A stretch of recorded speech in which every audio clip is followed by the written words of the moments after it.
విరాట్ కోహ్లీ తన తండ్రి చనిపోయిన రోజే గ్రౌండ్లోకి ఎందుకు రావాల్సి వచ్చింది? 2. ఢిల్లీ కుర్రాడు క్రికెట్ ప్రపంచానికి కింగ్ ఎలా అయ్యాడు? 3. విమర్శలు ఎదురైనప్పుడు కోహ్లీ తనని తాను ఎలా మార్చుకున్నాడు? 4. పాకిస్తాన్పై మెల్బోర్న్లో కొట్టిన ఆ 2 సిక్సర్ల వెనుక ఉన్న రహస్యమేంటి? 5. అసలు కోహ్లీలో అంత కసి, పట్టుదల ఎక్కడి నుండి వచ్చాయి? వీటన్నింటి గురించి ఈ వీడియోలో రండి తెలుసుకుందాం.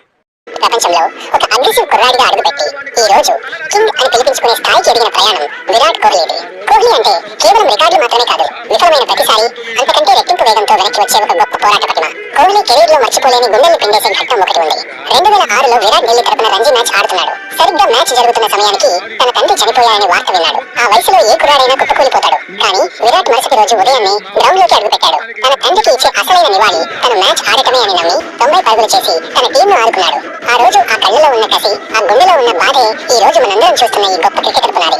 మైదానంలో కోహ్లీ ఉంటే ఒక రకమైన ఎనర్జీ ఉంటుంది. ప్రత్యర్థి ఎంతటి వాడైనా సరే కళ్ళలో కళ్ళు పెట్టి చూస్తూ తలపడే నైజమైనది.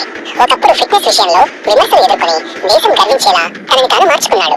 ఎన్ని సెంచరీలు చేసినా, ఎన్ని పరుగులు సాధించినా కోహ్లీకి ఉన్న ఆకలి తీరదు. మ్యాచ్ చివరి వరకు ఉండి గెలిపించడం అనే బాధ్యతను కోహ్లీ భుజాన వేసుకుంటాడు. మెల్బోర్న్ గ్రౌండ్ లో పాకిస్తాన్ తో జరిగిన మ్యాచ్ గుర్తుందా? ఆ రోజు భారత్ ఓడిపోతుందని అందరూ ఆశలు వదిలేసుకున్న వేళ కోహ్లీ ఆడిన ఆ ఇన్నింగ్స్ ఒక అద్భుతం. హారిస్ రౌఫ్ బౌలింగ్ లో ఆ నేరుగా కొట్టిన సిక్సర్ ప్రపంచ క్రికెట్ చరిత్రలోనే అత్యుత్తమ షాట్. ఆ మ్యాచ్ గెలిచాక కోహ్లీ మోకాళ్లపై కూర్చుని గ్రౌండ్ కొడుతూ ఆనందంతో కళ్ళనీళ్లు పెట్టుకున్న క్షణం ప్రతి భారతీయుడికి పూనకాలు తెప్పించింది.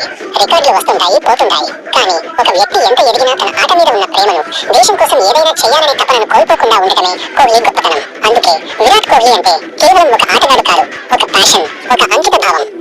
ముగింపు డైలాగ్. మీరు ఈ వీడియో చూశాక నన్ను సబ్స్క్రైబ్ చేయకపోయినా పర్లేదు, కానీ ఈ వీడియోని మరొకరికి షేర్ చేయండి. మీరు చేసే ఒక్క షేర్ వల్ల మన తెలుగు వాళ్ళలో ఎంతో మందికి కోహ్లీ గారి గొప్పతనం తెలుస్తుంది. ప్లీజ్ అండి, ఒక్క రూపాయి కూడా ఖర్చు అవ్వదు, కేవలం ఒక్క షేర్